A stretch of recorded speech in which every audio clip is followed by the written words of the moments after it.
ሰላም ጤና ይስጥልን የነባ ስፖርት ቤተሰቦች። በመላው ዓለም የእግር ኳስ አፍቃሪያንን ጉጉት የጨመሩ እጅግ አስገራሚ ትኩስ ዜናዎችን ይዘንላችሁ ቀርበናል። በሰሜን አሜሪካ ምድር እየተካሄደ ባለው ታላቁ የ2026 የዓለም ዋንጫ ጀርመንና ስዊድን አስደንጋጭ የጎል ናዳ ሲያወርዱ፣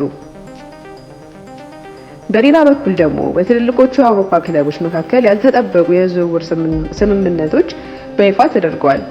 እስከ ቪዲዮ መጨረሻ ድረስ አብራችሁን በመቆየት አዳዲስ መረጃዎችን አንድ በአንድ እንቃኛለን። ለቻናላችን አዲስ ከሆናችሁ ሰብስክራይብ ማድረጋችሁን እንዳትረሱ። ቪዲዮውን ላይክ በማድረግ አብረን እንለፍ።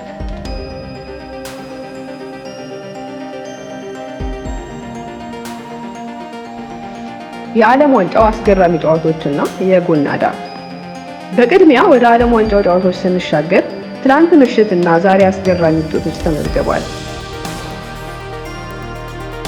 የጀርመን አስደናቂ ድል 7-1።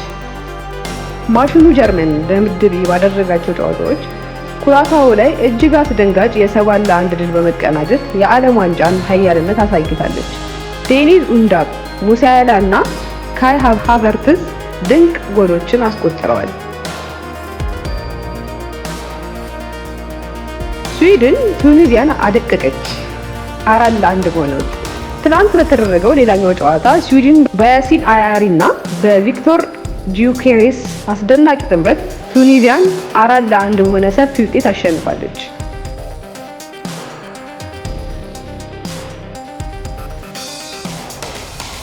ሌላው ደግሞ ጃፓን እና ኔዘርላንድ በዳላስ በተደረገው እጅግ አስደሳች ጨዋታዎች ጃፓን በ88ኛው ሰከንድ ባስቆጠረችው የማስረከቢያ ጎል ከኔዘርላንድ ጋር 2-2 በሆነ አቻ ውጤት ተለያይታለች። በመቀጠልም የብራዚል እና ሞሮኮ ምድብ ወቅታዊ ሁኔታን እናያለን፣ ወይም የግሩፕ ሲ።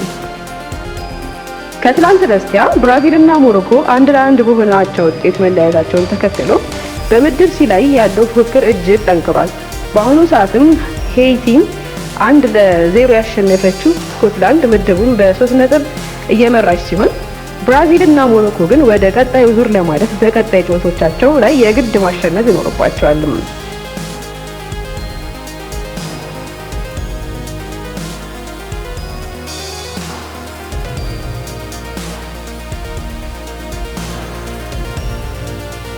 የስፔን ብሔራዊ ቡድን የጉዳት ዜና። ሌላው የዓለም ዋንጫ ትኩስ መረጃ ከዋና ዋናዎቹ ተፎካካሪዎች አንዷ የሆነችው ስፔን ዛሬ ከኬፕ ቫርዴ ጋር የምታደርገው ጨዋታ በጉጉት ይጠበቃል። ይሁን እንጂ የቡድኑ ኮከብ ተጫዋች ላሚን ያማል እና ኒኮ ዊሊያምስ የጡንቻ ጉዳት ስላለባቸው ዛሬ በቋሚነት እንደማይሰለፉ ተረጋግጧል።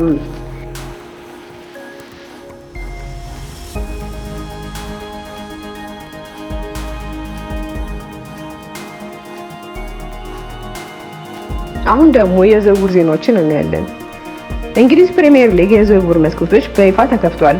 ታዋቂው ጋዜጠኛ ፋብሪዮዝ ሮማኖ እንዳረጋገጠው ማርክ ኩኩሬላ ወደ ሪል ማድሪድ ስፔናዊውን የግራ ተከላካይ ማርክ ኩኩሬላን ከቼልሲ በ60 ሚሊዮን ዩሮ ለመቅጠም ሙሉ ስምምነት ላይ ደርሷል።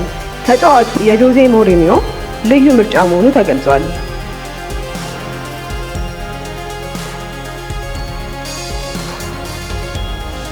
ማንቸስተር ሲቲ እና ኤሊዮት አንደርሰን። ማንቸስተር ሲቲ ኖቲንግሃም ፎረስት ለሚጫወተው ኤሊዮት አንደርሰን እስከ 106 ሚሊዮን ፓውንድ የሚደርስ ታላቅ የዝውውር ጥያቄ ማቅረቡ ተሰምቷል። ውድ ተመልካቾቻችን ዛሬ የወጡት ትኩስና ሰፋ ያሉ የስፖርት መረጃዎች ይህንን ይመስሉ ነበር። ዘንድሮ የጀርመን አጀማመር ያስፈራል። እናንተስ ዋንጫውን ማን ያነሳል ብላችሁ ትገምታላችሁ? እንዲሁም የኩኩሬላ ወደ ሪል ማድሪድ ማምራትስ እንዴት አያችሁት? ሀሳባችሁን አሁኑኑ በኮሜንት መስጫው ላይ አስፈሩልን። ቪዲዮውን ላይክ ማድረግና ለወዳጅ ዘመድ ማድረሱን እንዳትረሱ። በቀጣይ በትኩስ መረጃዎች እስክንገናኝ ቸር ሰንብቱልን። ቻው።